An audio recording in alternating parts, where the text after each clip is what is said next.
Business University of Indonesia welcomes the entire academic community with open arms to achieve a bright and successful future. Part of FEB UI for a better future.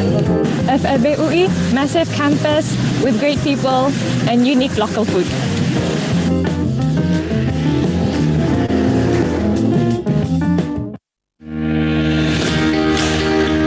Indonesia Development Forum mempromosikan pemikiran dan pendekatan baru dan membuat dampak yang makin meningkat dari tahun ke tahun.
Indonesia has been continually evolving and building upon our achievements.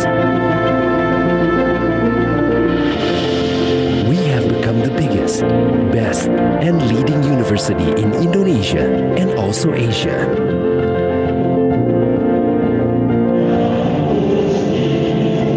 Here at Universitas Indonesia, the best and brightest from across the region come to study. From diverse backgrounds, we built an intellectual community that enriches and enhances humanity. For superior generations, Universitas Indonesia provides world-class learning facilities. We implement state-of-the-art technology for research and industrial development.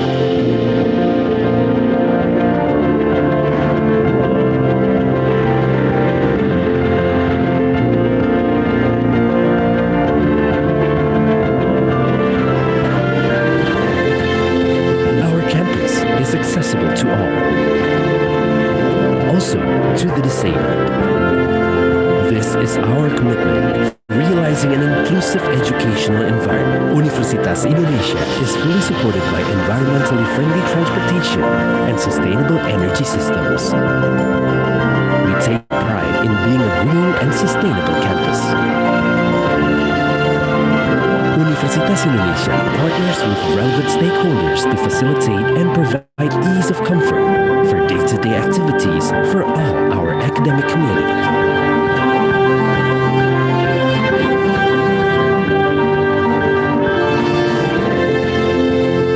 We recognize that each individual is unique, with unique talents and interests. As such, Universitas Indonesia provides opportunities for every individual to develop themselves to their fullest. Universitas Indonesia provides and fully supports students with great facilities and activities so that students are able to develop and grow to become their best.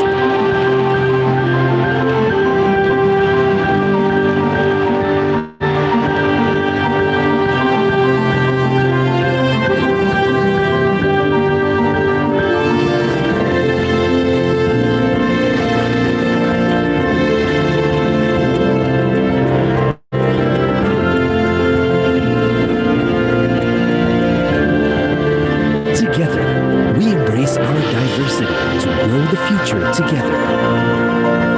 For Indonesia, for the world.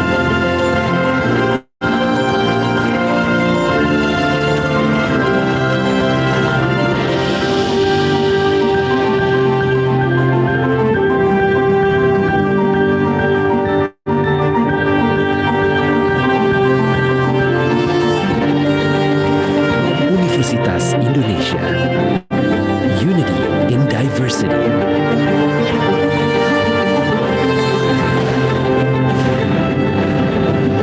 Universitas Indonesia. Veritas, Probitas, Justitia.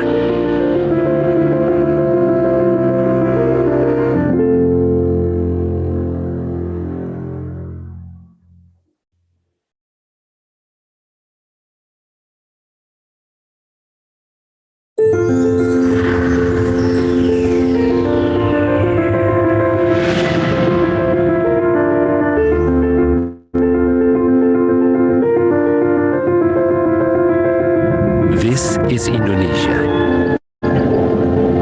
a land of immeasurable diversity, a land that offers vast opportunities.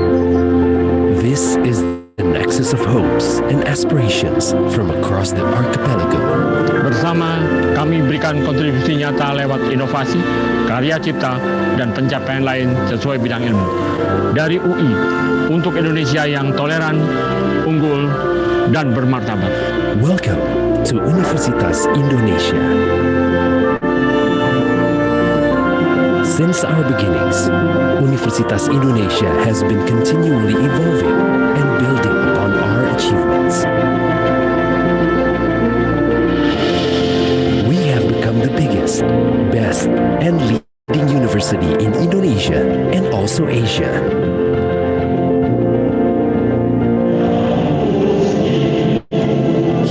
Universitas Indonesia. The best and brightest from across the region come to study. From diverse backgrounds, we built an intellectual community that enriches and enhances humanity.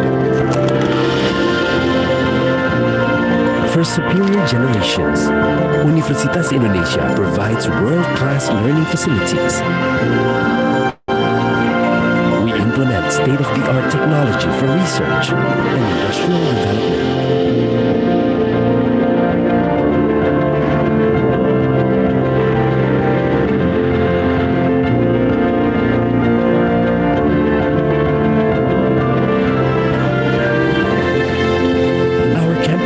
Accessible to all,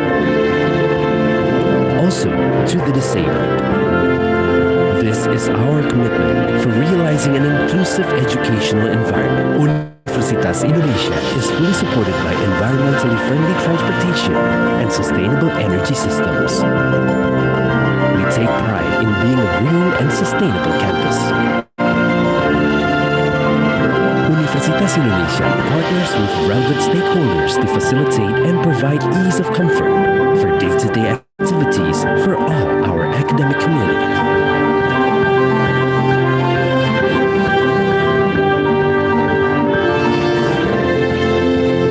We recognize that each individual is unique, with unique talents and interests. As such, Universitas Indonesia provides opportunities for every individual to develop themselves to their fullest. Universitas Indonesia provides and fully supports students with great facilities and activities so that students are able to develop and grow to become their best.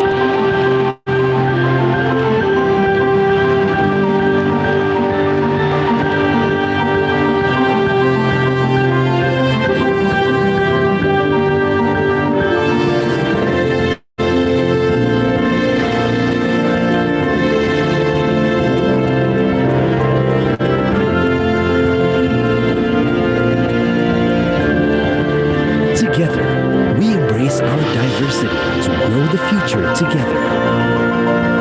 For Indonesia, for the world.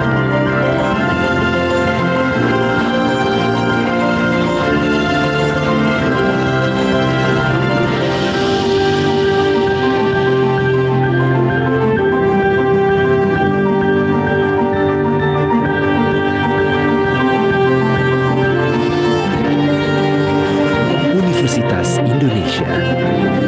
Unity in diversity.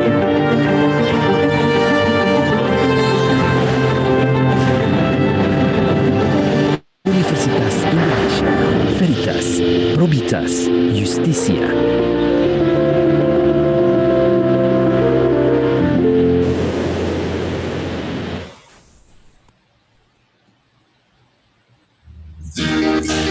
Indonesia Development Forum mempromosikan pemikiran dan pendekatan baru dan membuat dampak yang makin meningkat dari tahun ke tahun.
akan membahas tentang industri.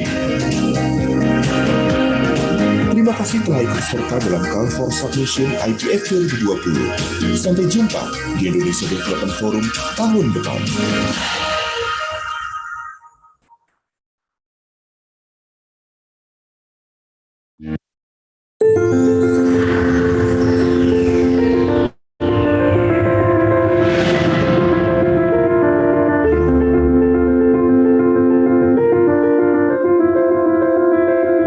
This is Indonesia,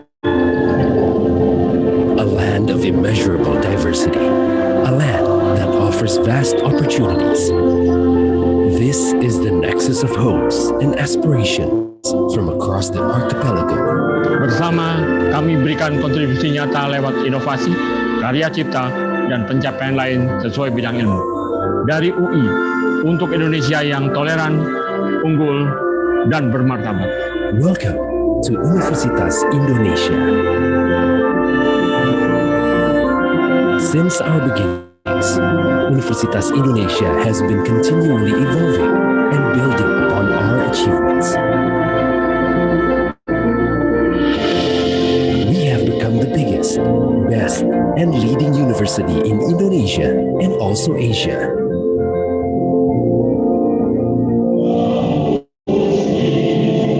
Here at Universitas Indonesia, the best and brightest from across the region come to study. From diverse backgrounds, we build an intellectual community that enriches and enhances humanity.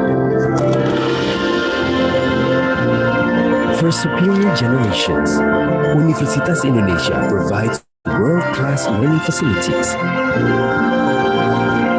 We implement state-of-the-art technology for research and industrial development.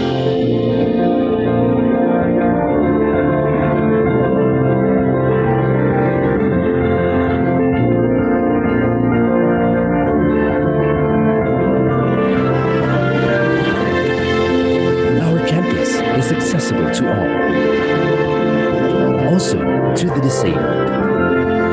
This is our commitment for realizing an inclusive educational environment. Universitas Indonesia is fully supported by environmentally friendly transportation and sustainable energy systems.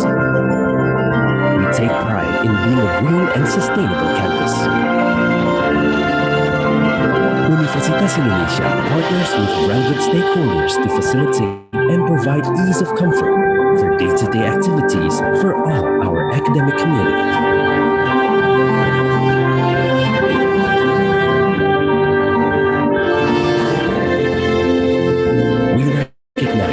Each individual is unique, with unique talents and interests. As such, Universitas Indonesia provides opportunities for every individual to develop themselves to their fullest. Universitas Indonesia provides and fully supports students with great facilities and activities so that students are able to develop and grow to become their best.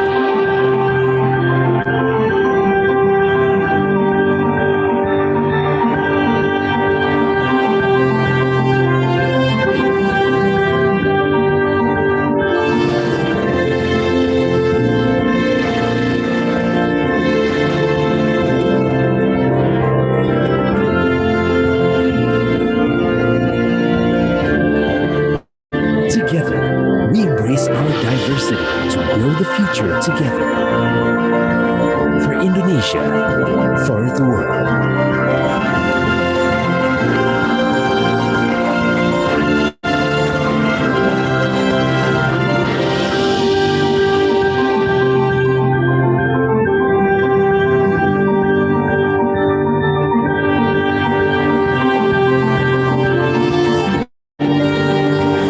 Universitas Indonesia.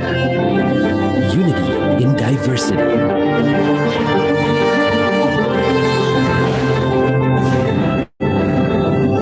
Universitas Indonesia. Veritas, Probitas, Justisia.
Bapak Ibu, sebelum kita mulai acara pada hari ini, marilah bersama-sama kita menyanyikan lagu kebangsaan Indonesia Raya. Hadirin dimohon berdiri.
Hadirin disilakan duduk kembali. Assalamualaikum warahmatullahi wabarakatuh. Shalom, Om Swastiastu, Namo Buddhaya, salam kebajikan. Selamat sore dan salam sejahtera bagi kita semua. Pertama-tama, kami ucapkan selamat datang kepada yang terhormat Menteri Perencanaan Pembangunan Nasional Kepala Bappenas, Bapak Suharto Monoarfa, yang kami hormati PJ Dekan Fakultas Ekonomi dan Bisnis Universitas Indonesia, Ibu Beta Yulianita Gitahari, yang kami hormati Kepala UKM Center Fakultas Ekonomi dan Bisnis Universitas Indonesia, Bapak Tem Zakir Syakur Mahmud selaku moderator pada hari ini, serta teman-teman mahasiswa dan peserta University Lecture kedua RIDF 2021 yang berbahagia. Kami ucapkan selamat datang dalam University Lecture 2, Road to Indonesia Development Forum 2021 dengan tema Strategi Industrialisasi dalam Mendorong Transformasi Ekonomi yang diselenggarakan secara virtual melalui aplikasi Zoom pada hari ini, Rabu 5 Mei 2021. University Lecture hari ini merupakan rangkaian menuju Indonesia Development Forum atau IDF, yaitu sebuah wadah pertukaran ide atau gagasan terkait pembangunan untuk memperkaya penyusunan kebijakan yang sudah memberikan sumbangsih bagi pembangunan Indonesia sejak pertama kali diselenggarakan di tahun 2017. Tahun ini, IDF 2021 akan diselenggarakan pada September mendatang dan akan mengulas berbagai rekomendasi solusi bagi tantangan pembangunan Indonesia. Berbicara pembangunan, kemarin Kementerian Perencanaan Pembangunan Nasional Bappenas baru saja menyelenggarakan pembukaan Musyawarah Perencanaan Pembangunan Nasional atau Musrenbangnas 2021.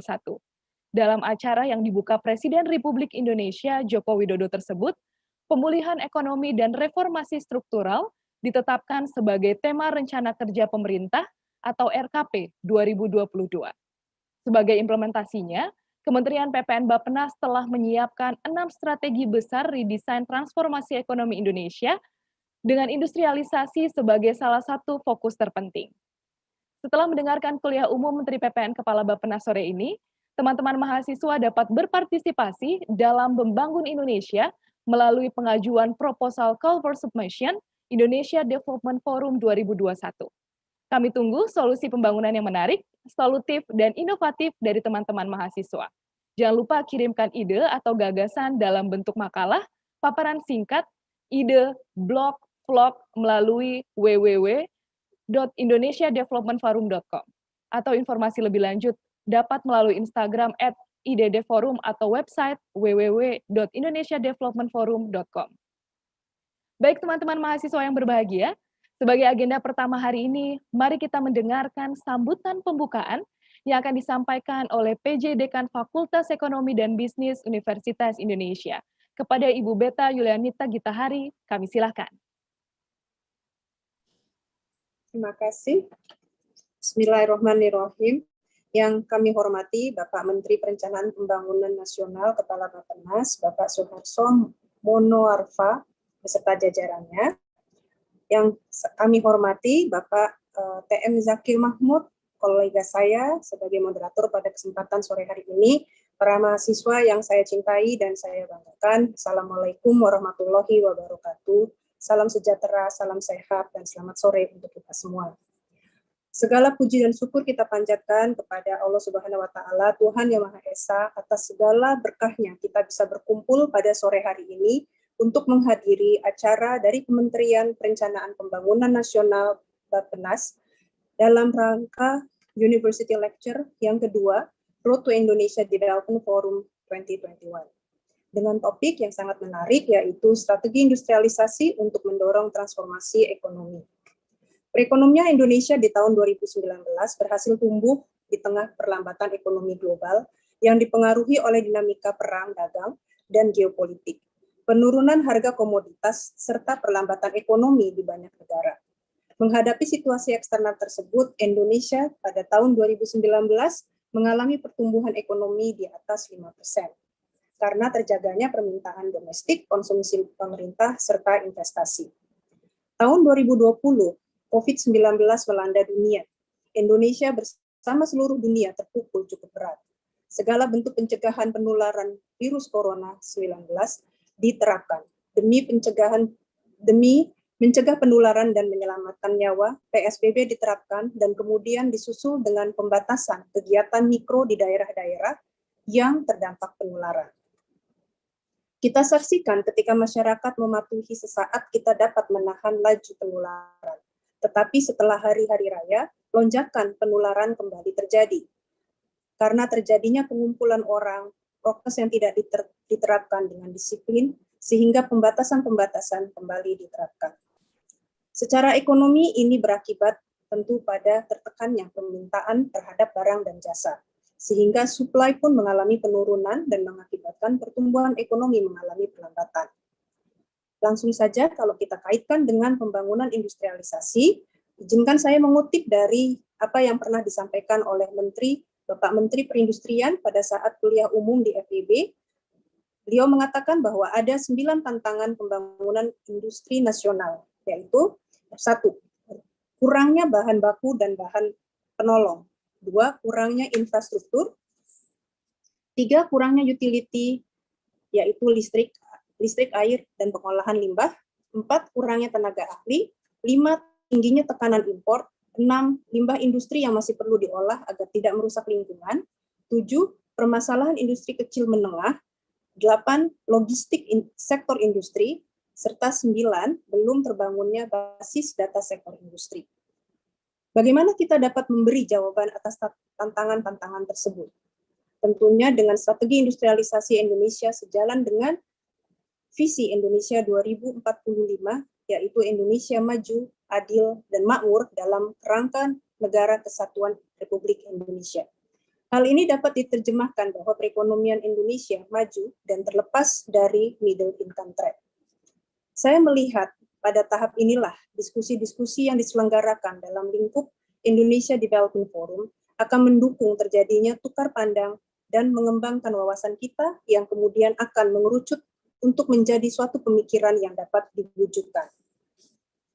Dengan melihat semua pemangku kepentingan, pandangan-pandangan yang dibahas dapat membawa kepentingan dari semua pihak, dan hasil diskusi-diskusi seperti yang kita harapkan dapat memberikan suatu masukan yang nyata kepada pemerintah, swasta, industri besar, ataupun industri kecil. Bahkan bagi akademisi, saya melihat forum ini dapat membentuk konten pembelajaran yang sekiranya dapat menstimulir para mahasiswa untuk terlibat langsung dalam memikirkan jawaban atas tantangan-tantangan di atas, untuk memberi masukan kepada pemerintah dan pelaku industri dalam rangka mengembangkan atau memperkuat industri Indonesia. Bagi para mahasiswa kebanggaan saya, manfaatkanlah kesempatan diskusi ini untuk dapat terlibat dan memberikan gagasan-gagasan segar yang bermanfaat bagi pengembangan industri Indonesia. Kalian yang akan memimpin negeri ini ketika kita memasuki tahun 2045. Selamat berdiskusi dan mendapatkan wawasan baru dalam acara ini, dan semoga Tuhan Yang Maha Esa memberkahi setiap langkah untuk kita meningkatkan industri Indonesia bagi kesejahteraan rakyat Indonesia. Wabillahi taufiq wal hidayah. Wassalamualaikum warahmatullahi wabarakatuh. Terima kasih. Baik, terima kasih kepada Ibu Beta atas sambutan yang telah disampaikan. Selanjutnya, kita masuk kepada sesi paparan dengan topik strategi industrialisasi dalam mendorong transformasi ekonomi yang akan dilanjutkan dengan sesi diskusi dan tanya jawab. Untuk sesi selanjutnya, kami silakan kepada Kepala UKM Center Fakultas Ekonomi dan Bisnis Universitas Indonesia, Bapak TM Zakir Syakur Mahmud, untuk dapat memoderatori sesi ini. Kami silakan. Baik, terima kasih MC. Assalamualaikum warahmatullahi wabarakatuh. Salam sejahtera, selamat sore semuanya, Pak Menteri Perencanaan Pembangunan Nasional dan Kepala Bappenas, Bapak Suharso Mono Arfa, Ibu Beta, serta para peserta webinar sore ini. Jadi mungkin saya akan, sebelum masuk ke mulai paparan, saya akan sedikit cerita mengenai pengantar lah, sedikit pengantar kenapa topik kita sore ini menjadi penting. Ya, jadi hingga saat ini sektor industri itu masih merupakan kontributor terbesar terhadap PDB, pembentukan PDB kita. Share-nya mungkin sekarang sekitar 19-20%. Ya. Nah, karena share-nya ini cukup besar, maka daya ungkitnya atau leverage-nya terhadap pertumbuhan PDB secara nasional juga besar. Nah, jika ada sektor ini pertumbuhannya misalnya turun atau terganggu, ya tentunya upaya untuk mencapai target pertumbuhan yang dicita-citakan misalnya 6% itu juga jadi semakin berat.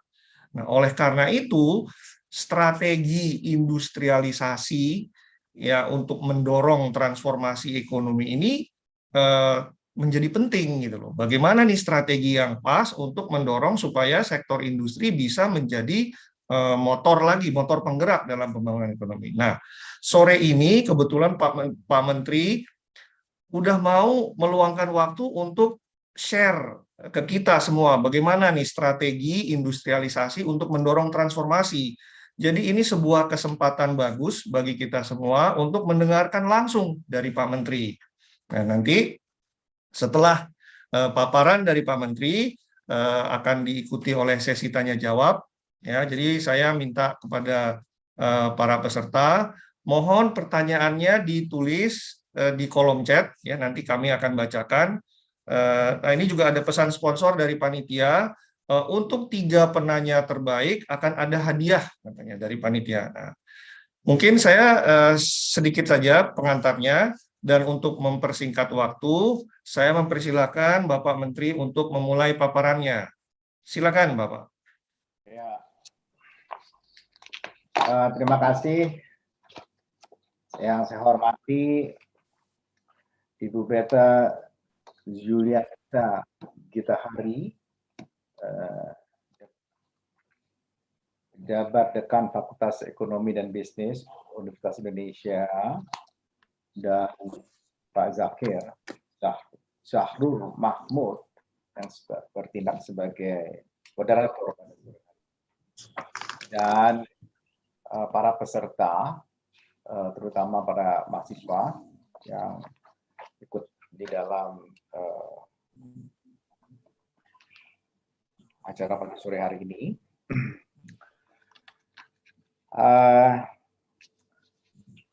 Mungkin saya akan secara cepat menyampaikan pertama terkait dengan kayak apa dunia sekarang, dan saya kira para mahasiswa di Fakultas Ekonomi dan Bisnis di UI pasti maklum sekali dengan keadaan dunia. Kita tahu bahwa pandemi ini itu mengakibatkan kontraksi pertumbuhan global, dan yang terburuk sejak Perang Dunia Kedua.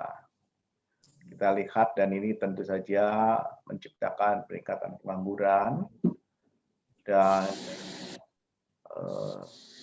setidak-tidaknya minimal ada 88 juta orang miskin baru, dan yang sebagian besar ada di Asia Selatan dan Sub-Sahara Afrika. Jadi pertumbuhan ekonomi beberapa negara itu mengalami kontraksi, kecuali memang kalau kita lihat adalah China. Ya, China yang memang tahun 2020 yang sama sekali, dan termasuk Taiwan dan Vietnam, selebihnya semua negara itu mengalami kontraksi. Pada saat yang sama, pengangguran meningkat, termasuk juga di Indonesia. Dari dibandingkan tahun 2019, kita naik dari 5,2 ke 7,1%. Dan pertumbuhan ekonomi dunia, sebagaimana kita saksikan pada tahun 2020, ini lebih dalam dibandingkan Global Financial Crisis. Sebelumnya ada AFC, Asian Financial Crisis, yang kita ingat tahun 1997-98, tidak sedalam Global Financial Crisis yang kita ingat dulu dipicu oleh subprime mortgage di Amerika Serikat. Dan kemudian sekarang kita dunia terkontraksi sekitar 4,3%. Indonesia melakukan countercyclical, ya, dan ini untuk menjaga supaya tingkat pertumbuhan ekonomi kita tidak mengalami kontraksi yang dalam. Utamanya kita memberikan bantalan terhadap konsumsi yang juga melorot luar biasa.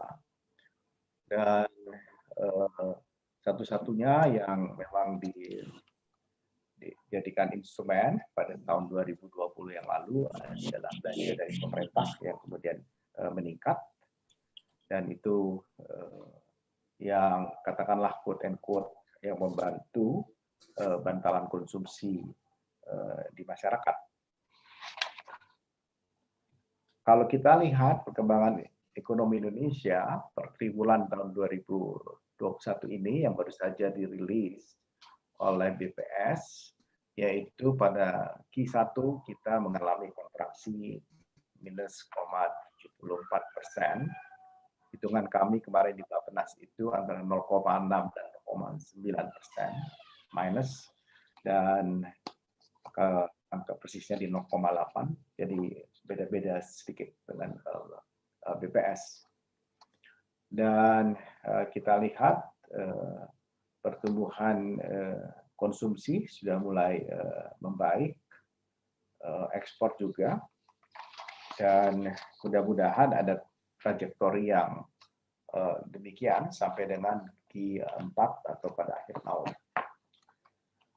Program bantuan sosial, sebagaimana saya sampaikan tadi, yang menjadi bantalan untuk konsumsi rumah tangga, terutama untuk menjaga supaya penambahan angka kemiskinan tidak drastis, karena kita tahu tingkat kemiskinan naik dari 9,7 pada tahun 2019 menjadi 10,17 pada tahun 2020. Program bantuan sosial dalam rangka PEN itu mencakup PKH, program kartu pekerja, bantuan iuran JKN kepada masyarakat dalam ini PBI, penerima bantuan iuran. Next. Dan ini adalah alokasi belanja program pemulihan ekonomi nasional pada tahun 2020. Dan kita lihat yang terbesar di sini adalah perlindungan sosial. Kemudian kita juga menyelamatkan di UMKM dan juga di sektor insentif usaha. Beberapa insentif juga kita berikan, bantuan secara sektoral KL dan juga beberapa Pemda. Dan berikutnya adalah kesehatan. Namun realisasi keseluruhan dari PEN tahun 2020 memang belum optimal. Realisasinya itu baru 83,98% dari anggaran yang disediakan. Kita lihat di sini kesehatan dari 100%, 63,8%, insentif usaha hanya 46,53%, sementara Pemda hampir 97%, perlindungan sosial 96%, pembiayaan korporasi 100%, dan UMKM 100%. Tren pasca COVID-19 tentu akan menentukan kebijakan masa depan. Kita lihat perkembangan yang terjadi hari ini, termasuk kita melakukan kegiatan pada sore hari ini. Tren telework meningkat, tren otomasi menjadi lebih cepat, digitalisasi dan e-commerce meningkat, model rantai nilai value chain global berubah, utang pemerintah negara dunia meningkat, kemudian pola konsumsi masyarakat juga berubah, tensi geopolitik dunia memanas. Pola konsumsi masyarakat juga lebih tajam sekarang. Masyarakat sudah tidak lagi hanya daftar keinginan, tetapi sudah benar-benar daftar kebutuhan, terutama untuk di kelas menengahnya.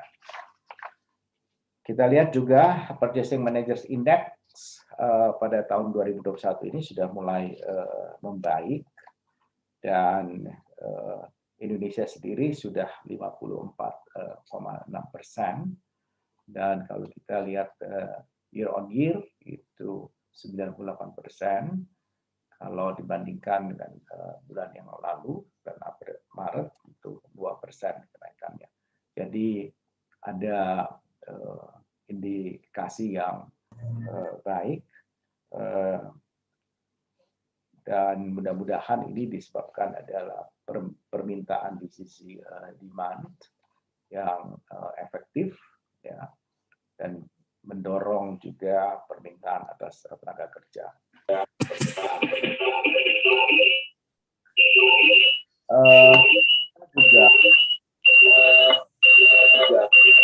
Kenapa ya, itu? Baik. Kita lihat juga ekonomi Tiongkok itu mengalami rebound dengan pertumbuhan 18,3%,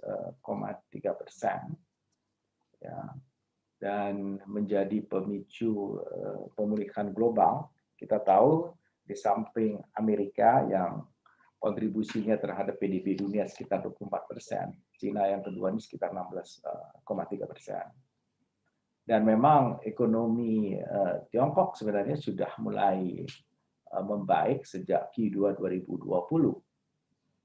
Mengapa mereka mampu melakukan itu? Ya, kenyataannya adalah mereka mampu untuk mengendalikan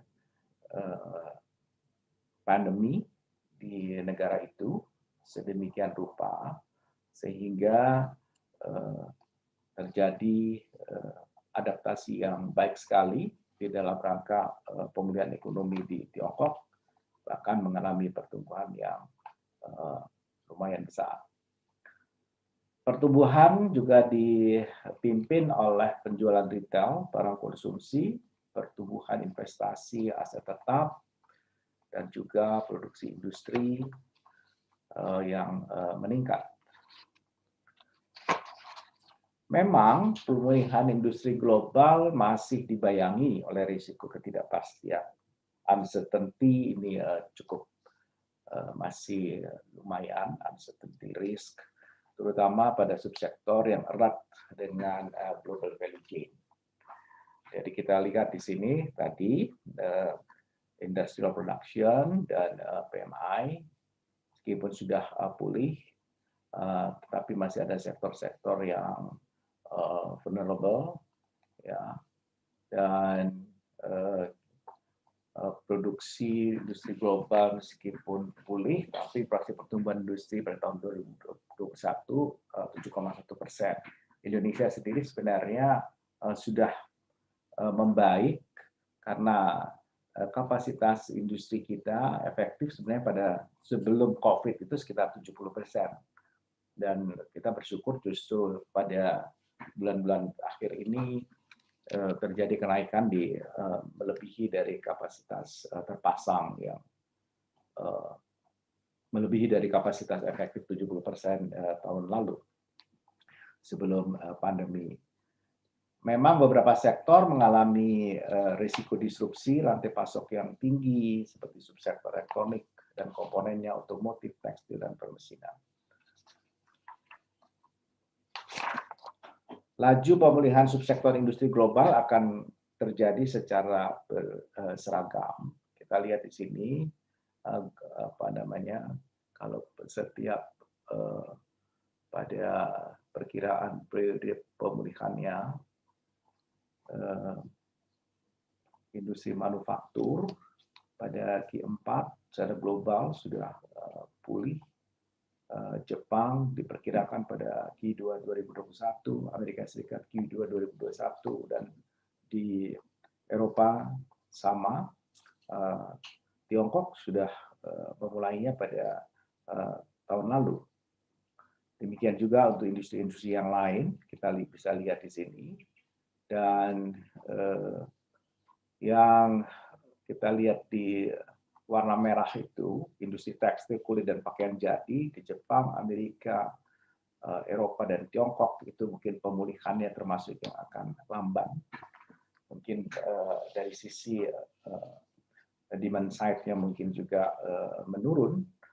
Demikian juga untuk industri-industri peralatan dan mesin lainnya di Amerika, industri barang dari logam, demikian juga industri logam dasar, dan industri kimia dan farmasi di Jepang pada tahun Q1 2025.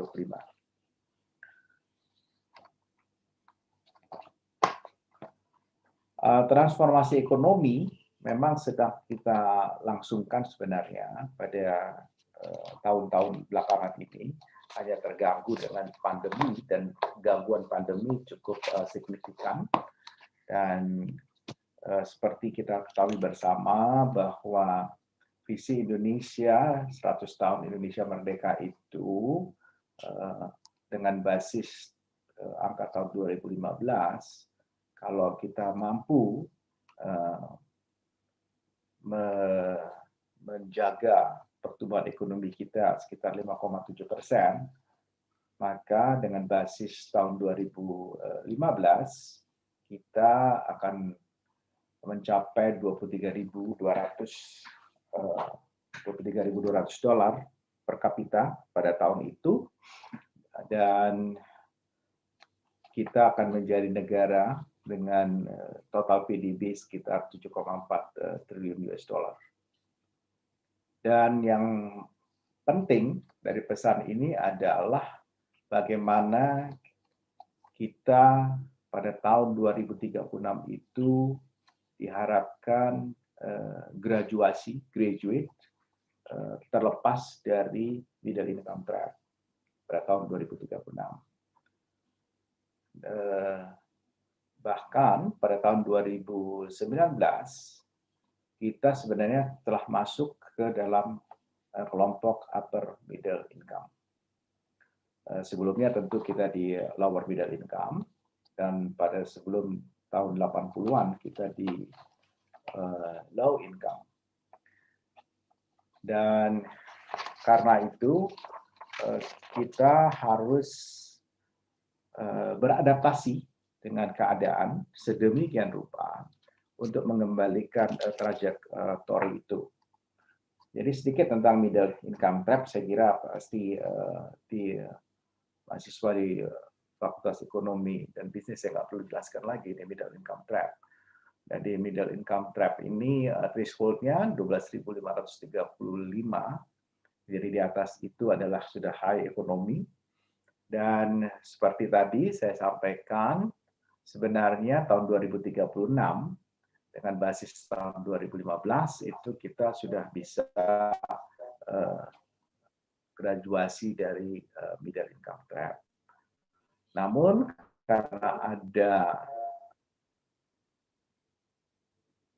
Kenapa itu suaranya double gitu? Ya. Dan karena what happened? Maaf ya, saya punya suara berdengung di sini, bergema. Ya. Jadi kita ingin pertumbuhan ekonomi kalau kita kembalikan dengan trajektori 5,7% atau 5% untuk PDB per kapitanya, itu jauh sekali pencapaian untuk lolos atau graduasi dari middle income trap. Bahkan pada tahun 2045 pun kita belum lulus dan lolos dari threshold itu. Kalau kita 6%, maka kira-kira tahun 2041 kita bisa lolos. Tapi kalau kita bisa tumbuh 7%, mungkin mudah-mudahan tahun 2039. Jadi kalau begitu, paling tidak kalau kita berharap pada 100 tahun Indonesia merdeka kita sudah masuk di high economy, sudah graduasi dari middle income trap, maka setidak-tidaknya tingkat pertumbuhan ekonomi kita itu harus 6%. Karena itu diperlukan redesign, transformasi ekonomi sedemikian rupa, dan transformasi ekonomi ini sebenarnya adalah mengubah struktur perekonomian kita dari lower productivity ke higher productivity sektor, dan juga meningkatkan produktivitas di masing-masing sektor. Ini nanti ada isu mengenai total faktor productivity. Jadi itu yang perlu menjadi perhatian kita, apa transformasi ekonomi yang akan kita lakukan. Transformasi ekonomi yang didesain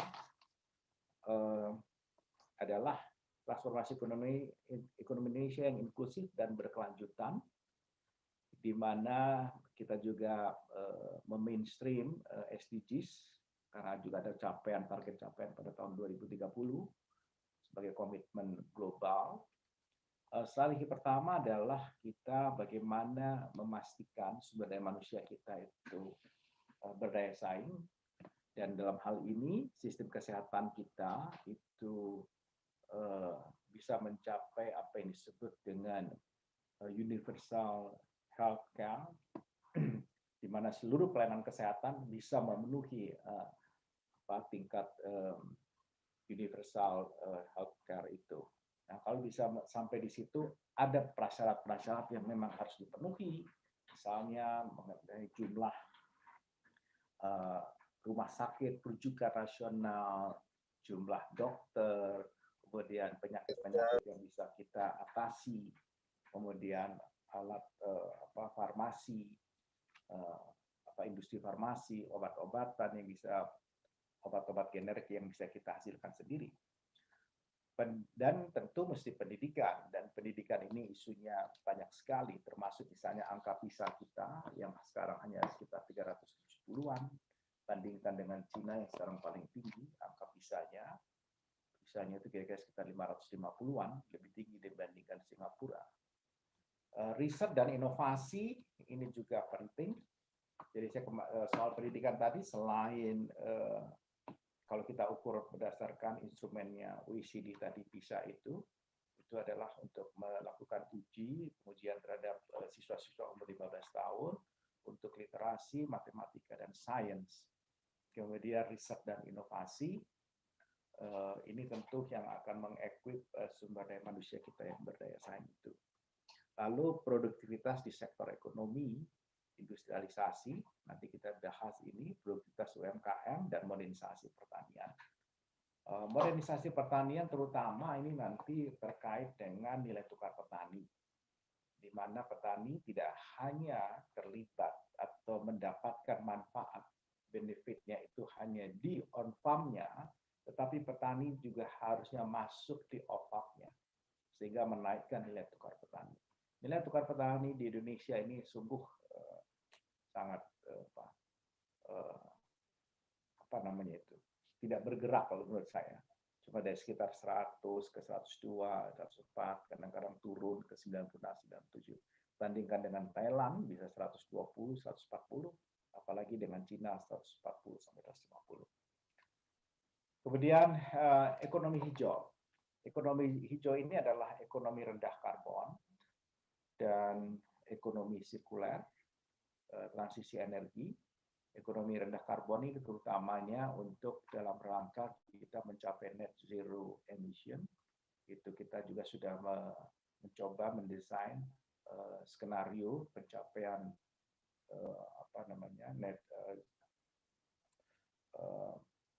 net zero emission.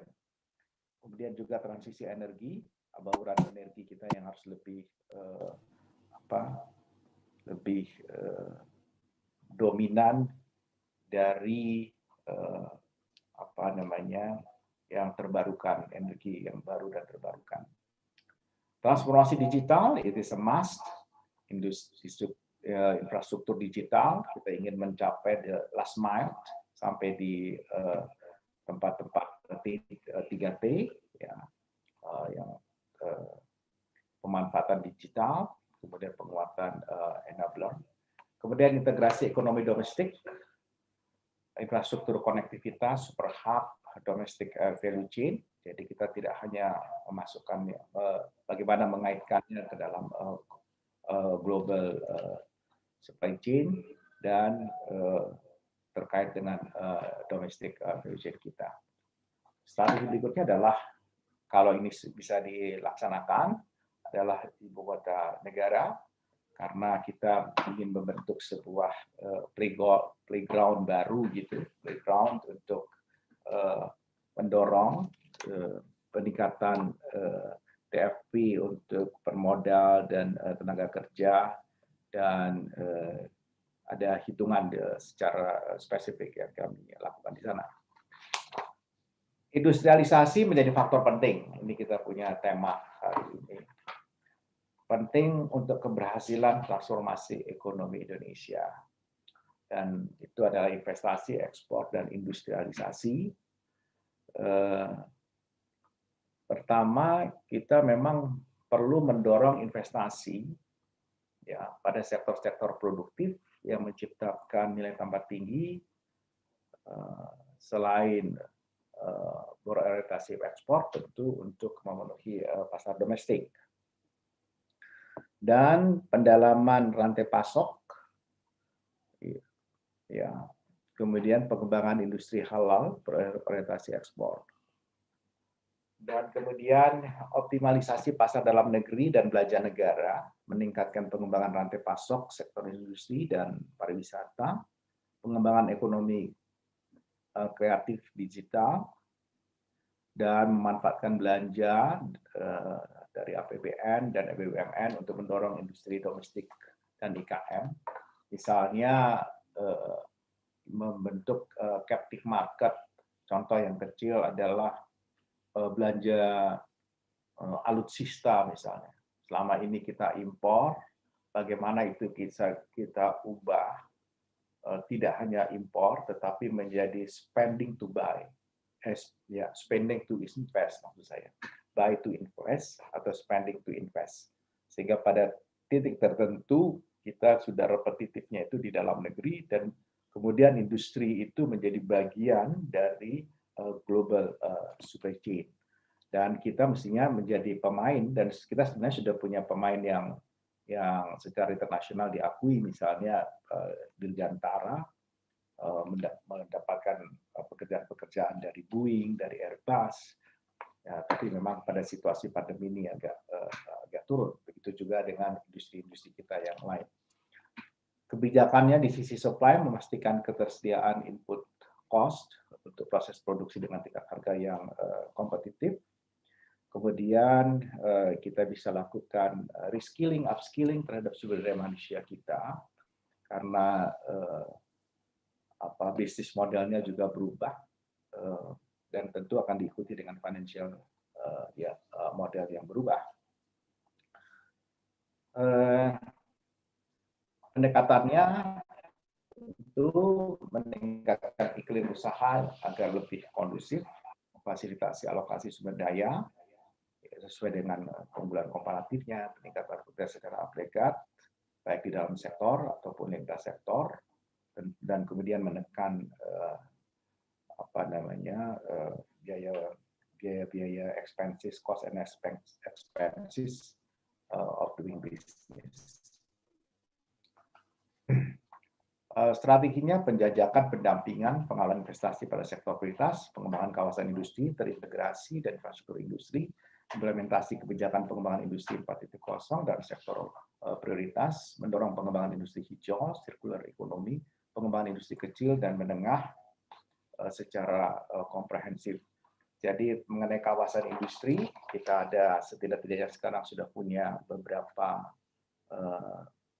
kawasan ekonomi khusus dan kawasan industri yang ada yang sifatnya terintegrasi dan ada yang sifatnya masih shop, multi shop, tapi mesti ada juga yang sifatnya single, misalnya kawasan ekonomi khusus yang hanya untuk basisnya itu aluminium. Dan basis seperti ini yang kita perlukan, kayak misalnya ada lagi kawasan ekonomi khusus yang basisnya adalah nikel, yang membangun pendalaman struktur industri sedemikian rupa. Kemudian pelaksanaan kebijakan 4.0 pada 6 subsektor industri prioritas merupakan upaya penciptaan nilai tambah, meningkatkan daya saing di pasar global dan menuju industri maju. Jadi targetnya tentu di makanan minuman,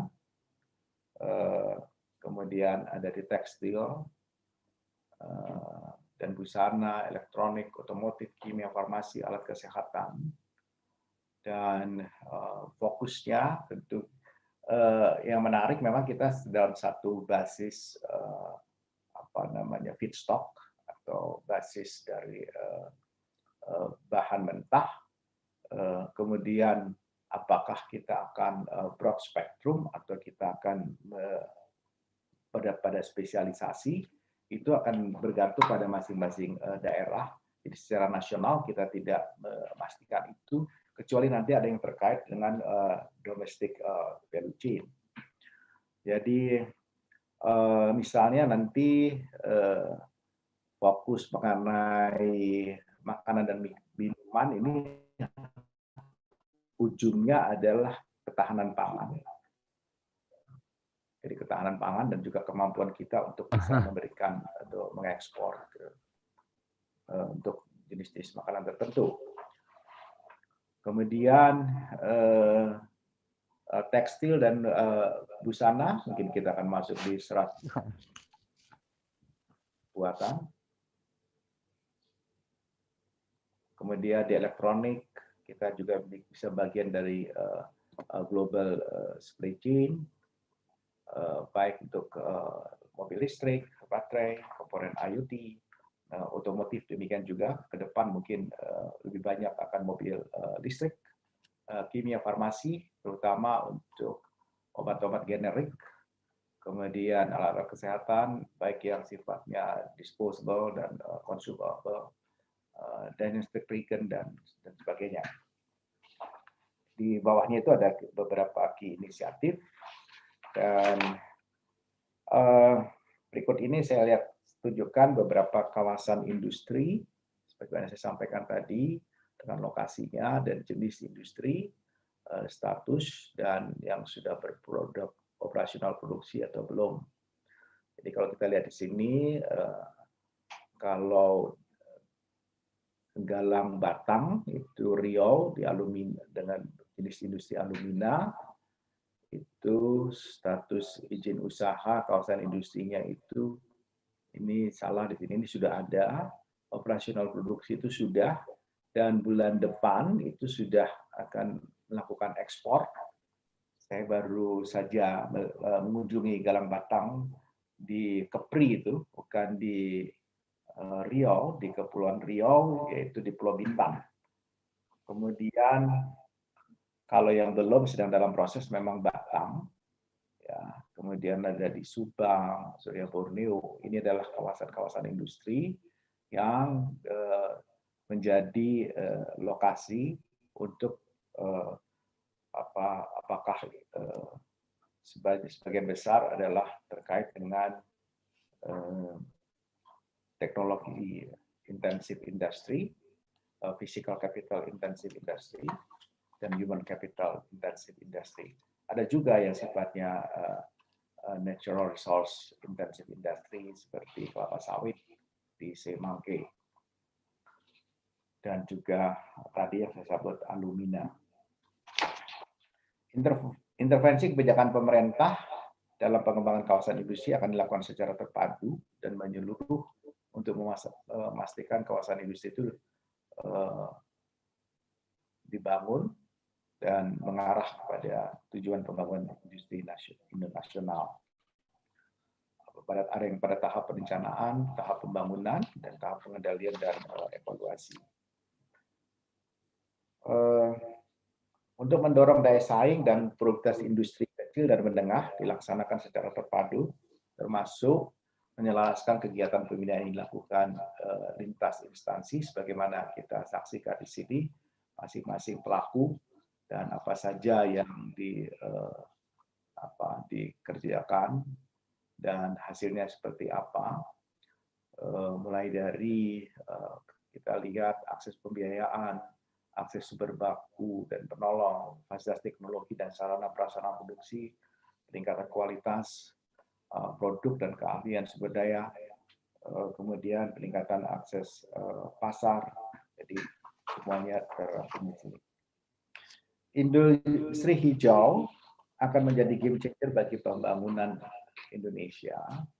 Setidak-tidaknya kalau kita lihat dari pemodelan tabel input-output, itu ada penambahan setidak-tidaknya sekitar 8%. Dan kalau kita lihat, dan ada di atas baseline bisa menambah 2,3 sampai 2,5%. Termasuk juga bisa menciptakan tambahan lapangan kerja baru setidak-tidaknya 12 juta, tetapi kemudian menghilangkan sekitar 8 juta jenis pekerjaan yang lain, karena jenis pekerjaan yang hilang. Dengan demikian netonya menambah kira-kira sekitar 4 juta.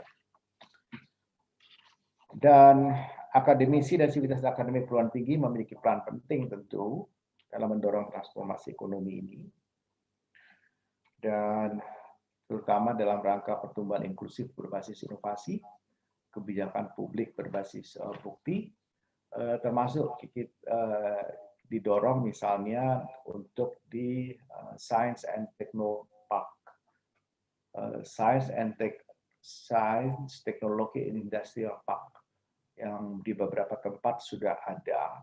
Itu mulai dari melakukan uji coba, ada pemagangan, sampai kemudian bisa menghasilkan produk jadi.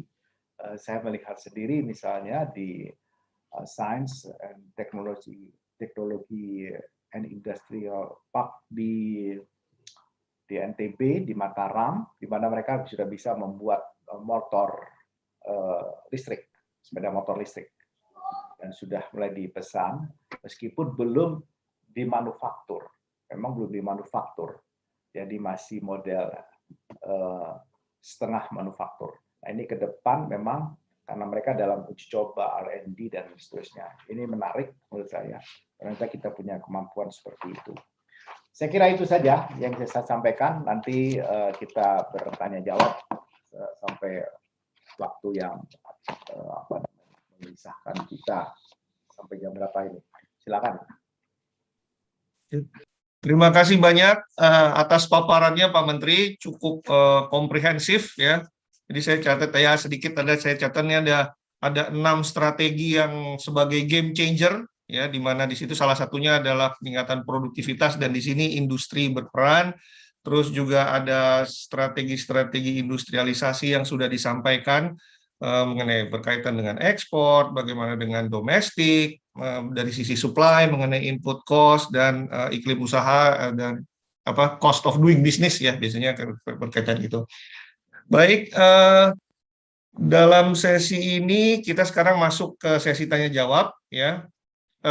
Di sesi ini juga sudah hadir Ibu Winnie ya dari sebagai Deputi Ekonomi, ada Pak Rizal dari Deputi Sarana dan Prasarana, dan Pak Teguh Direktur Industri Pariwisata dan Ekonomi Kreatif.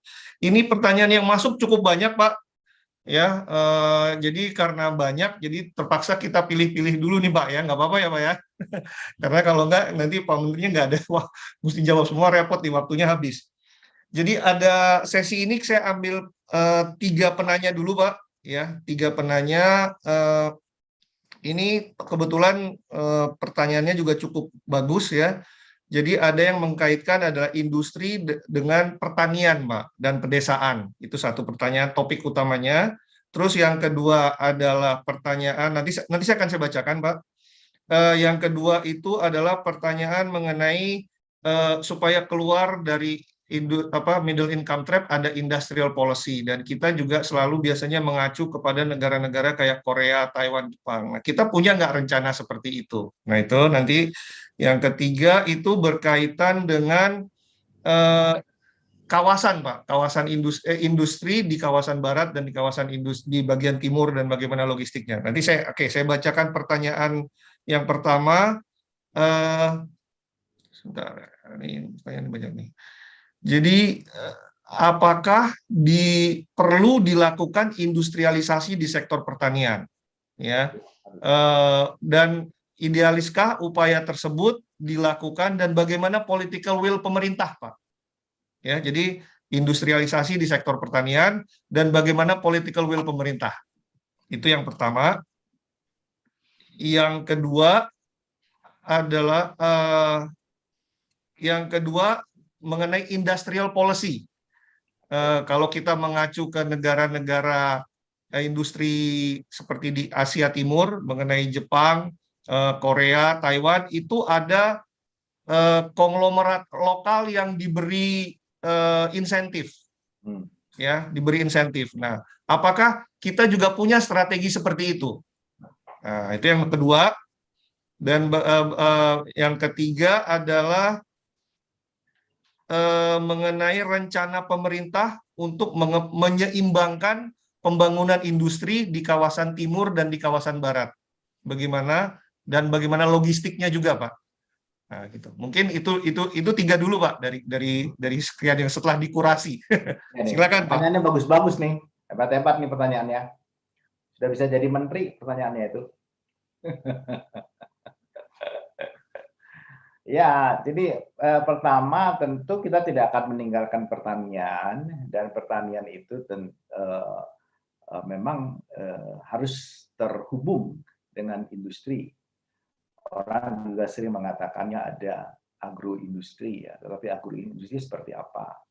Tapi yang penting ketika diindustrikan itu menaikkan nilai tukar petani. Tadi seperti saya sampaikan, itu pesan pentingnya di sini. Nah, saya kasih contoh ya kepada kalian. Kenapa nilai tukar petani kita itu subsisten, cuma segitu aja? Ya, saya nggak tahu di UI dilakukan penelitian nggak soal ini. Ternyata karena dari sisi cost structure untuk inputnya, ya, faktor-faktor input untuk para petani ini, kalau kita lihat di cost structure-nya itu mahal. Ya, petani, peternak, atau juga nelayan. Contoh, kalau mereka masuk di peternakan, pakan ternak itu mahal.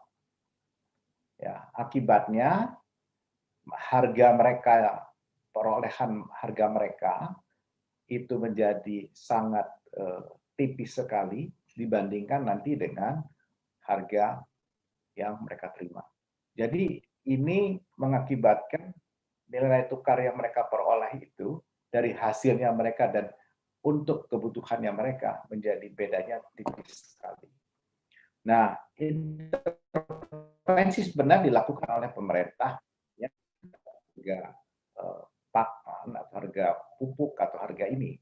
Tetapi ke depan mungkin akan kita ubah intervensi ini sedemikian rupa supaya terjadi stabilitas di sisi input sehingga petani itu benar-benar bisa mendapatkan nilai tukar yang baik. Nah, ini jawabannya industri. Kalau industrinya itu tidak efisien ya, dari awal, maka yang kena petani. Nah, maka industrinya ini harus kita tekan, kita dorong untuk efisien. Nah, untuk efisien itu banyak faktornya, termasuk metodologinya, pilihan teknologinya, bisnis modelnya, kemudian cara mendapatkan bahan baku, kemudian kalau mereka sudah menggunakan AI, ya kan, itu lebih artificial intelligence, mereka lebih bagus lagi karena mereka bisa memanfaatkan bahan baku itu seefisien mungkin, sehingga itu bisa menekan cost production mereka dan akhirnya harga jualnya bisa afford atau terjangkau oleh para petani. Jadi ini bisa digabungkan. Yang kedua, petani tidak hanya disuruh ngurusin di on farm-nya, tetapi petani juga mestinya dibawa ke off farm-nya.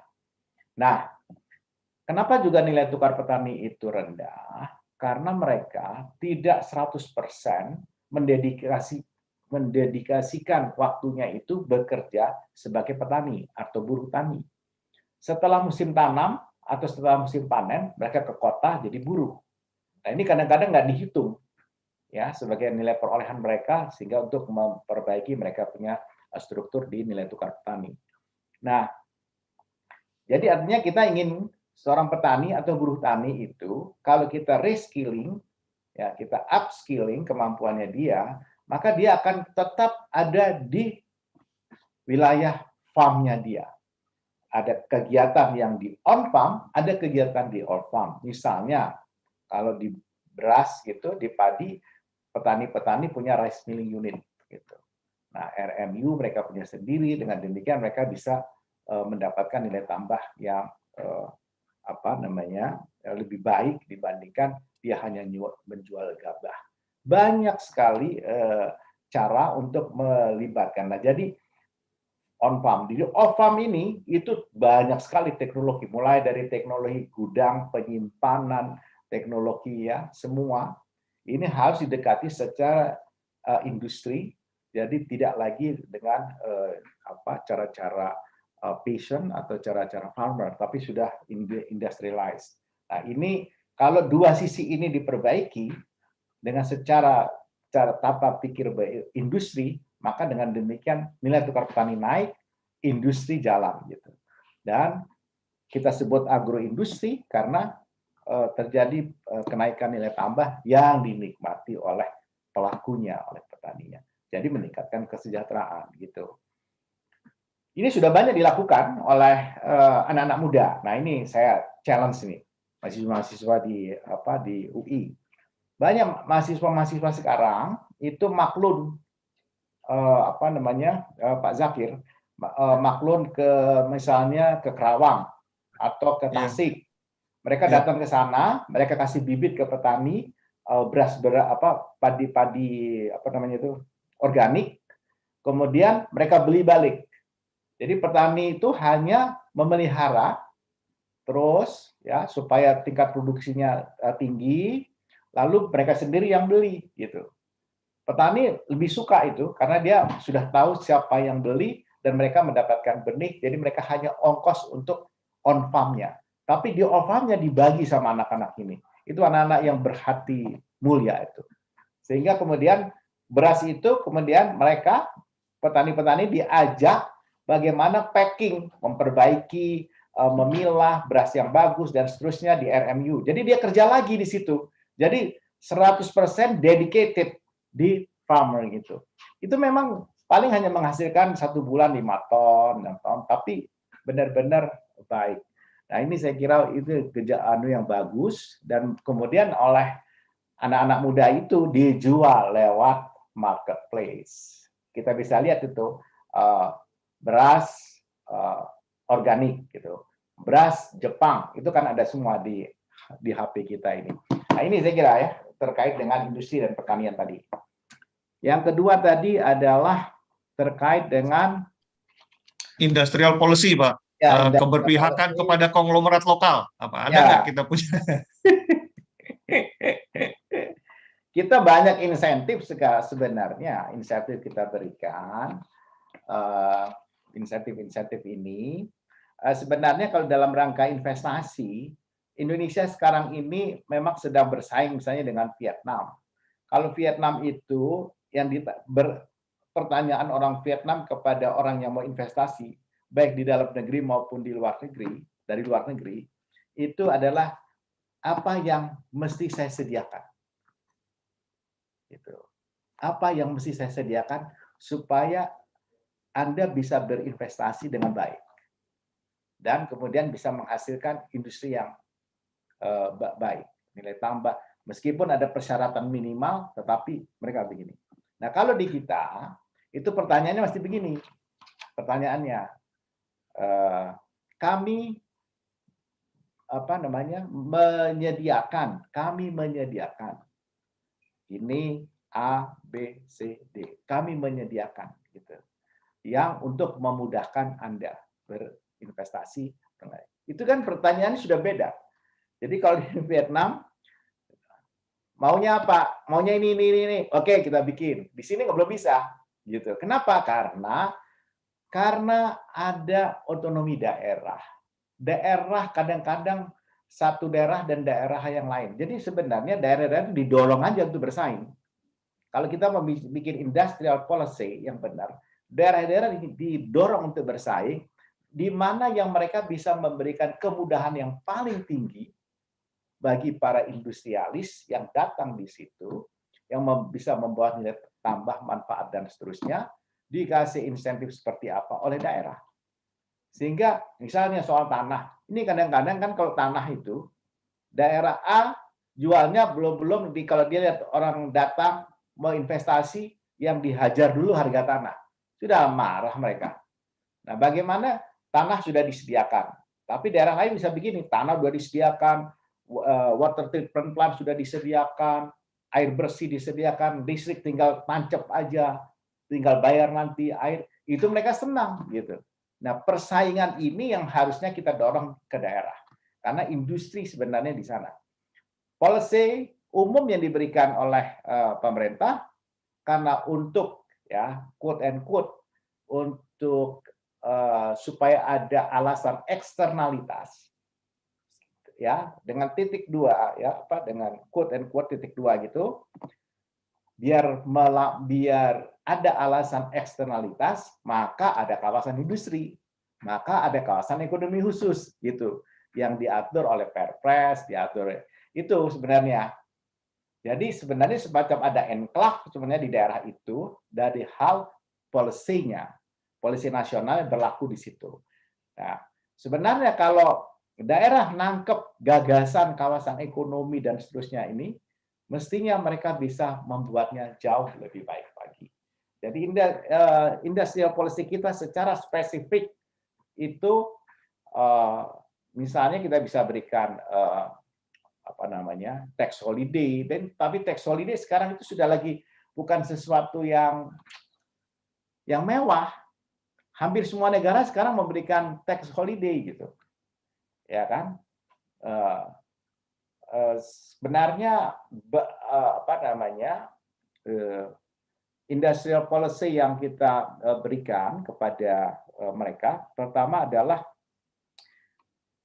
yang kita pastikan kalau mereka basisnya adalah untuk mendapatkan bahan baku, maka pemerintah akan memberikan kepastian itu, bahan baku. Jadi bahan baku itu sebagai contoh yang lalu kayak batu bara, kenapa diberikan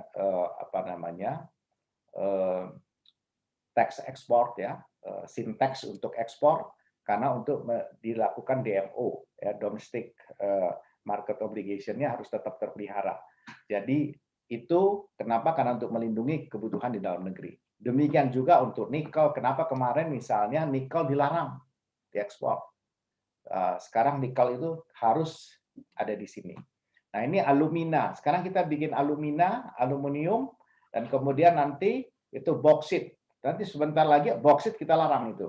Nah, kalau itu sudah kita larang, semua akhirnya orang akan datang ke sini untuk melakukan hilirisasi. Ya, smelter, basisnya hilirisasi, kemudian kita bisa membuat produk-produk unggulan industri. Tadi apalagi Pak Zakir ya? Ya, itu berkaitan tadi Pak, bahwa ikan dorong industri ke kawasan timur dan kawasan barat. Dan ya, logistiknya kira-kira gimana? Ya, itu saya kira basisnya comparative advantage sebenarnya, tetapi di dalam prosesnya itu competitive advantage.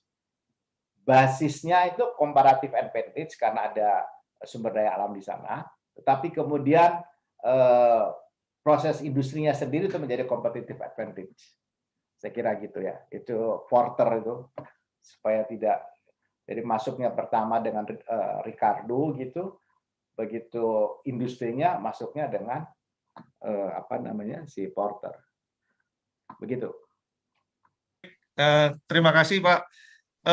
Kita masih ada waktu ya, mudah-mudahan masih banyak Pak pertanyaannya nih Pak, kalau karena ini memang topik yang sangat relevan dan menarik Pak. Jadi kalau boleh izin ya Pak, saya boleh.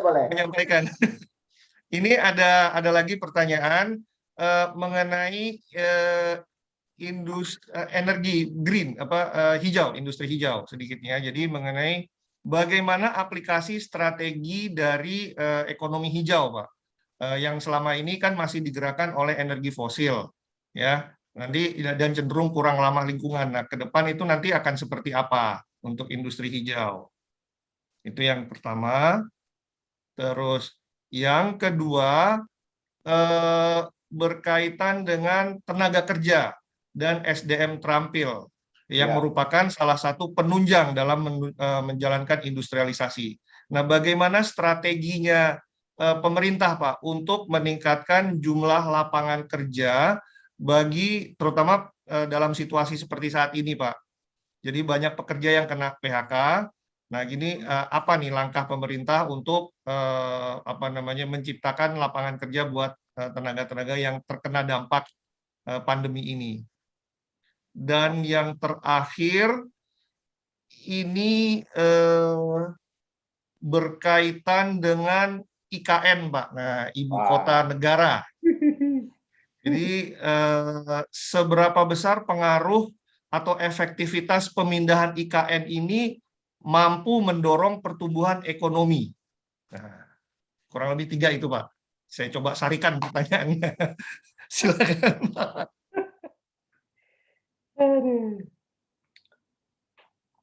IKN, saya mau coba IKN dulu deh. IKN ini memang banyak kritik ya, banyak kritik. Banyaklah para ekonom juga mengkritik kita, ya kan. Para pengamat-pengamat ekonomi juga mengkritik kita. Jadi memang wajar, menurut saya kritikan itu wajar saja. Yang kita kan pada prosesnya untuk membuktikan. Tadi saya sampaikan IKN itu kan adalah playing ground, new playing ground. Dalam situasi pandemi seperti ini kan kita memerlukan boosting, gitu. Sekarang kalau kita mau boosting itu di mana gitu? Secara compact, boosting secara compact. Nah, yang bisa menggerakkan pabrik semen terus berproduksi, yang bisa menggerakkan pabrik tile bergerak terus, yang bisa menggerakkan pabrik besi berjalan terus, yang bisa menggerakkan pipa-pipa, mechanical engineering jalan dan seterusnya. Dan itu kan kalau kita ambil satu saja misalnya bangun rumah. Bangun rumah itu kalau rumah yang paling sederhana saja itu ada 114 komponen di rumah. Kalau sudah gedung bertingkat ya, rumahnya di atas rumah rata-rata itu sudah 500-600 komponen di dalamnya. Nah, jadi ini dengan sendirinya itu backward linkage-nya, ya backward linkage dari ini tentu akan akibat ada ledakan demand, katakanlah begitu, dari demand side-nya ini bisa digerakkan supply side-nya. Kan selamanya begitu. Begitu demand side-nya naik, mudah-mudahan supply side-nya bisa. Berapa persen? Nah, itu yang menarik, berapa persen. Sebenarnya basisnya, ini ada Bu Winnie itu bisa jelaskan nanti lebih detail. Itu kalau dilihat sih kira-kira sekitar berapa Bu Winnie? 0,2. 0,9 Pak yang terakhir. Oh, saya sengaja. Jadi 0,9% ya. Tadi saya bilang bukan 0,2, saya tanya 2% nggak itu? 0,9. Nah, 0,9 dari basis dari yang baseline saya kira itu something untuk mendorong pertumbuhan ekonomi kita. Dan kalau untuk di wilayah itu sendiri itu tentu luar biasa akibatnya. Dan IKN ini kemudian kalau hadir nanti itu dia akan menggerakkan Samarinda dan Balikpapan gitu. Dan juga akan menggerakkan super hub di Teluk Balikpapan. Di mana berlalunya Alki 2 ya. Arus laut Indonesia yang dua itu lewat Selat Makassar itu. Jadi kalau kita lihat seperti itu sebenarnya banyak yang bisa termanfaatkan dengan kehadiran IKN sebagai satu playing ground yang compact dan menciptakan demand dan akhirnya menggerakkan supply. Ya biasanya kan itu punya resiprokal saja akibatnya. Yang bisa diukur juga dengan analisa IU-nya. Kemudian tadi apalagi Pak Zakir? Saya sampai lupa. Yang kedua mengenai energi industri hijau, Pak. Oh ya. Mengenai bagaimana mendorong ini. Menarik ini energi hijau. Energi hijau ini pas ini. Bauran energi Indonesia ini sekarang baru sekitar 16%. Ya. 16% sekarang. Untuk kalau di Jawa kira-kira 12%. Jadi nasional kira-kira 16%. Nah, kita sekarang mendorong itu, apalagi sekarang solar panel itu makin lama makin murah. Dan kalau makin luas, itu juga makin lebih murah lagi. Saya kemarin melihat di NTB, harganya sudah 10 sen ya, per kWh. 10 sen. Dan pada sementara PLN membeli, mengadakan itu sekitar harga 8 sen untuk yang konvensional di sana. Jadi kalau dengan cara begini, nah kalau itu hanya dengan 5 megawatt, nah kalau ke depan bisa dengan jauh lebih besar, ya katakan misalnya dengan 5 giga gitu, itu mereka bisa hanya dengan 5 sen, 5,35 sen. Ini kita juga dorong. Dan energi baru terbarukan ini bukan hanya energi surya, juga ada energi bayu, angin, ada juga energi sekarang sedang dicoba gasifikasi dari batu bara, kemudian juga panas bumi. Ke depan ini yang lebih canggih lagi dari industri hidrogen.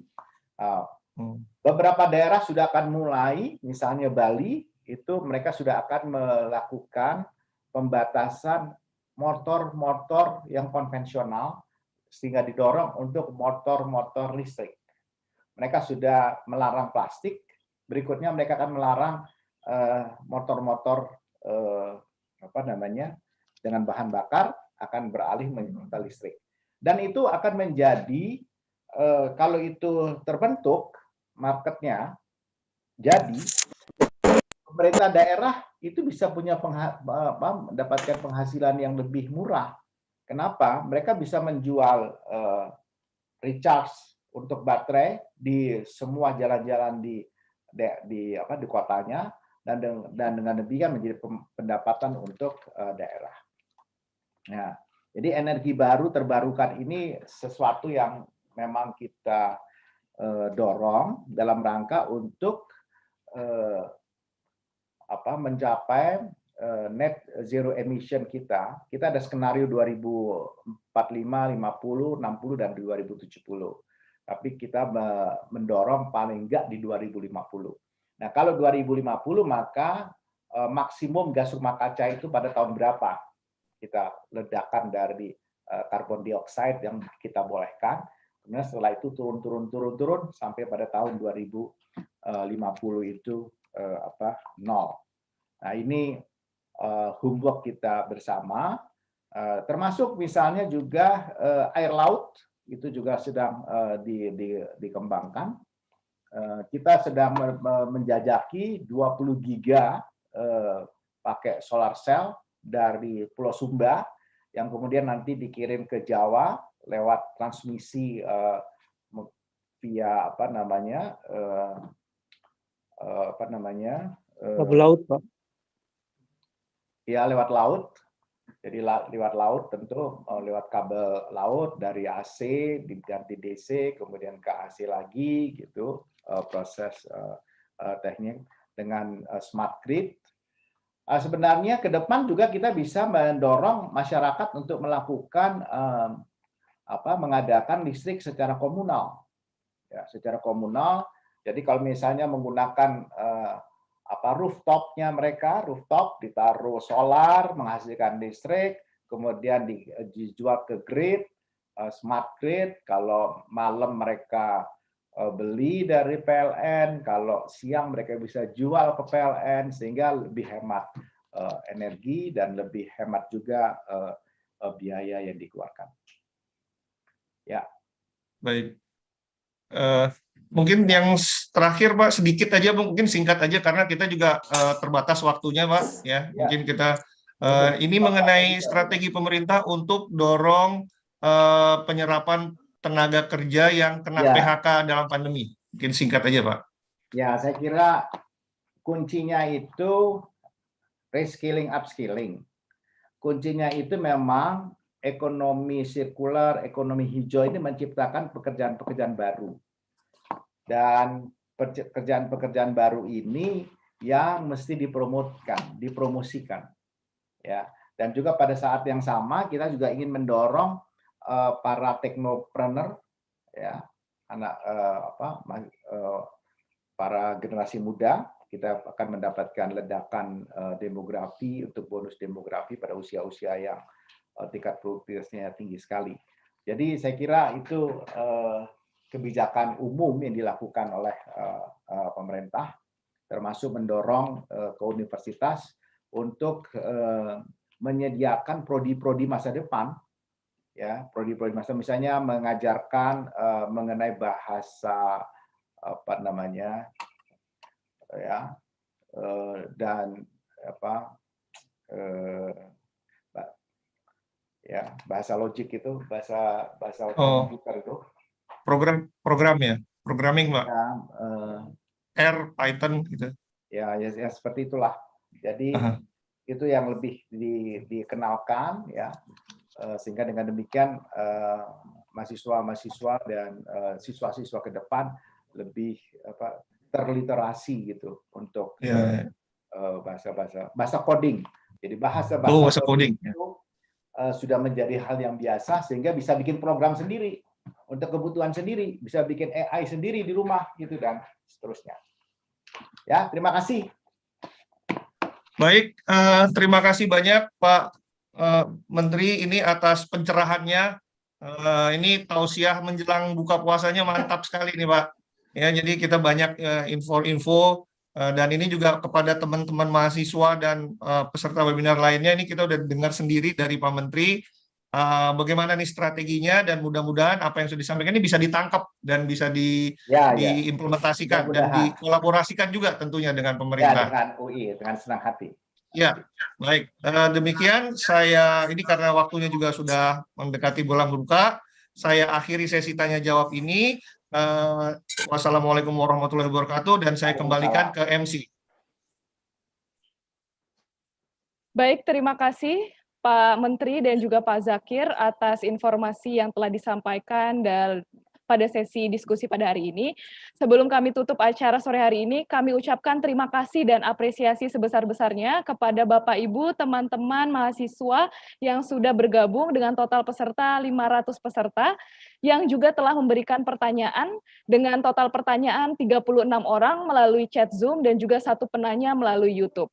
Kami akan mengumumkan 3 penanya terbaik untuk mendapatkan hadiah menarik dari IDF, yaitu pertama, Faris Abdurrahman dari Universitas Indonesia, yang kedua, Razib Zain dari Universitas Brawijaya, dan yang ketiga, Arinda dari Monash University. Sekali lagi kami ucapkan selamat kepada 3 pemenang. Panitia akan menghubungi teman-teman mahasiswa yang telah terpilih menjadi pemenang.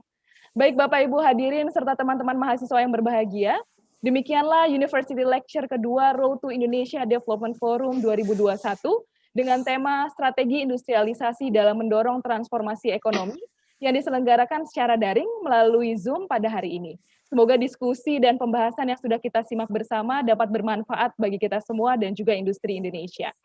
Kami informasikan juga untuk jangan lupa mengisi survei di bit.ly/survei Unilek 2 RIDF untuk mendapatkan e-sertifikat, dan jangan lupa untuk follow media sosial Indonesia Development Forum di Instagram, Facebook, YouTube, dan juga Twitter. Dan juga pertanyaan Bapak Ibu dapat disampaikan lebih lanjut melalui WhatsApp Biro Humas dan Tata Usaha Pimpinan Kementerian PPN Bappenas di 0812 1100 2141. Akhir kata, Indonesia Development Forum 2021 mengucapkan terima kasih kepada teman-teman mahasiswa dan juga para peserta yang sudah bergabung bersama kami. Selamat berbuka puasa dan semoga ikhtiar kita mengikuti kuliah umum sore ini membawa manfaat bagi Indonesia. Saya Cita Adelia pamit, wabillahi taufiq wal hidayah. Wassalamualaikum warahmatullahi wabarakatuh dan selamat sore. Waalaikumsalam. Waalaikumsalam. Terima kasih Pak Menteri. Terima kasih Pak Oke Pak. Selalu. Terima kasih Pak Menteri. Iya. Terima kasih. Assalamualaikum. Terima kasih Pak Zakir. Assalamualaikum. Terima kasih Pak Assalamualaikum. Menteri. Assalamualaikum. Mohon izin pamit. Pak Zakir keren. Terima kasih Pak Menteri. Terima kasih, selamat berbuka semua. Ya.